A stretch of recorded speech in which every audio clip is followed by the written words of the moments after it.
I haven't really spent all that much time talking about the Star Wars Vintage Collection on this channel. Most of my focus to date has been on the Black Series, but I rectify that today, because we're counting down the top 10 best Star Wars Vintage Collection figures from the first 50 figures as voted on by fans. What's up, guys? Welcome back to the channel. Welcome back to Nerdzoic. If it's your first time here, welcome. My name's Matt, sometimes called Big Nerdy, and this is Nerdzoic. This is a channel all about action figures, collectibles, comic books, and just general nerdiness. Today, like I said at the top, we're diving into the vintage collection at last. Like I said, this is based on a poll. So what I did was I posted this on the Nerdzoic social media channels, as well as in various Star Wars and collecting Facebook groups. The poll listed the first 50 figures, and everyone had a chance to vote for their favorite to their least favorite of the top 5. So it was weighted. That way their number 1 pick got 5 points, their number 5 pick got 1 point. Then I averaged it all together to come up with this list. Now there's going to be a lot of future polls for this line, so you don't want to miss them. So make sure you're tuned in to the various social channels on Nerdzoic. I do post it in the YouTube community, but a lot of people don't see that. So jump on to Twitter, jump on Facebook, jump on Instagram, and make sure you give us a follow.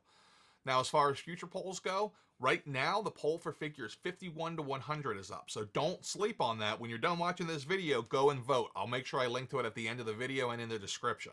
There's not a website that I know of that aggregates the value of these figures together like Action Figure 411 does for the Black Series and for Marvel Legends. So I had to go and do the math manually, so that was fun. But I didn't do it, and I included the values for the top 10 based off of auctions completed in the last month.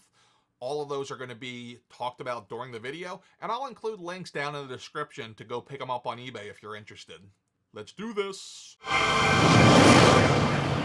Coming in at number 10 is Darth Sidious, Vintage Collection figure number 12, released in 2010, with 4.6% of the total vote, and you can pick them up for about $65. This is the return of the Sith Sidious in his brown robes for the first time. This is the first time we got this figure with the soft goods. This was a completely new sculpt that didn't reuse anything that was used before. It's a gorgeous figure. I do really like it. I'm not a huge fan of the way they made him look in the movie, but I can't blame the figure for that. I feel like he looks a little bit too pruny versus scarred from the Force Lightning in his fight with Mace Windu, but what are you going to do? Can't argue. Hasbro made this look just like the movie. Soft goods look great. It's a great looking figure, and it is a must-have. Coming in at number 9 is Luke Skywalker figure number 44, the Dagobah Landing version. This was released in 2011, garnered 4.8% of the vote, and is currently going for around $75. This figure came with a ton of stuff. So you got a pistol, you technically got 2 lightsabers. One is the hilt with the blade, one is the unignited version, so it's just the hilt, and this is Anakin's lightsaber, because this is before he lost it in Cloud City. I love the detail on this figure, especially in the helmet and the fighter suit, and the helmet's actually removable, which is not that common for a lot of these 3 3/4 inch figures up until the vintage collection. Coming in at number 8 is the Magna Guard, figure number 18, released in 2010, 6.4% of the total vote, going for about $57. This is absolutely the definitive Magna Guard. It comes with the tattered and destroyed gray cloak, because he works on a Magna planet, and it gets burnt. Guys, it happens. This is night and day better from the original Return of the Sith version, which I have. I don't have this version. Upgrades include way more articulation, way more detail, and like I mentioned earlier, the damaged soft goods cloak. This is a great figure, and if you're going to build any sort of a Mustafar scene, you got to have a couple of these. Alright, number 7's kind of weird. It's Anakin Skywalker / Darth Vader, Vintage Collection number 13, released in 2010 with 6.6% of the vote. The reason this is weird is because there was actually a running change done early on. So initially, this figure was released as Anakin Skywalker. That version's going for about $67. Then the running change changed the name, that was it, to Darth Vader. And that one's going for about $60. So the reason this was changed was because this is supposed to be Anakin Skywalker after he was knighted, I suppose you'd call it, Darth Vader by Darth Sidious after the attempted arrest and murder of Mace Windu. Supposedly, he might still be alive. Who's to say? Coming in at number 6 is Jango Fett, figure number 34, released in 2011 with 9.1% of the vote. You can pick him up for somewhere in the area of $77. This is a retooling of the 2008 FETT Legacy Battle Pack. It comes with a poncho, a jetpack with a shootable missile, a removable helmet, pilot headgear that's also removable, and 2 blasters. In my opinion, this is the best Jango FETT in any scale. I even like this more than the Black Series version. Hey, we're halfway through this video. If you're getting some enjoyment out of it, please do me a solid and hit the like button. And if it's your first time here and you're not currently a subscriber, you might want to hit subscribe, because if you're enjoying this, I'm going to be doing a lot more vintage collection content in the very near future.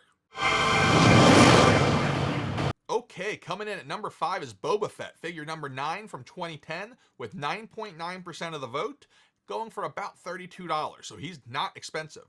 There's 2 different versions of this, both with a number 9. One is the Empire Strikes Back version, one is the Return of the Jedi version. The Return of the Jedi version has updated armor painting and a newer deco. The Empire Strikes Back version is just a repaint of the 2008 30th Anniversary FETT Legacy 3-pack. There's also the rocket-firing mail-away figure because, as we know, Hasbro loves to release Boba Fetts. And in fact, they just announced another one is coming out, a Return of the Jedi version. I think that's going to be early 2021. Looks great, but seriously, how many Boba Fetts do we need? Coming in at number 4 is WOOF, figure number 24, released in 2010 with 10% of the vote, going for about $53. Let me just say now, before anybody gets on me for possibly saying the dude's name wrong, his name is not in a movie. I've only read about him, so I'm pronouncing that based off of how I read it, so please. So this is a 100% brand new sculpt based on the 1983 original that I actually have. I have the original. It's the only original I have. It has a fur loincloth, so you know you add some fur in, and I'm sold. It's got a actually usable holster and a removable helmet. Coming at number 3 is Clone Commander CODY, figure number 19, released in 2010 with 13.6% of the vote, going for about $82. So this is a Legacy Collection repaint. Accessory-wise, this figure puts the Black Series figure to shame, guys. It comes with a removable helmet, a backpack, a Darth Sidious hologram to say, "Execute Order 66." A rifle, and Obi-Wan's lightsaber hilt so we can give it to him and say, "Hey, you dropped something, bro." Personally, I gotta say I'm not a fan of the face on this figure. It looks like an ugly melted face mouth thing going on. Other than that, it's a great figure. Coming in at number 2 is the Gamorrean Guard, figure number 21, released in 2010 with 17.3% of the vote. This guy's pretty darn cheap, $22. I hunted everywhere for him when he came out, and I couldn't find him anywhere. The furry loincloth looks incredible, which, you know, again, fur, I'm sold. Plus, he comes with a bunch of weapons. He's got 2 battle axes and a vibro axe, or rance, whatever the hell that is. I don't know, it's like a knife. And he's got a removable helmet. This is the first time we got fur and a removable helmet on a Gamorrean figure that's in this scale. He's been released multiple times during the years, and that's what's driving the price down on this guy. But I would recommend, if you want him, to get him now, because I have never seen him this cheap. Alright, here we go. Number 1 is General Grievous, figure number 17, released in 2010 with 17.6% of the vote, and is currently going for about $79. So this is a slight retooling on the 2009 Legacy Collection figure. So there's new arms and a new soft goods cloak, making this guy awesome.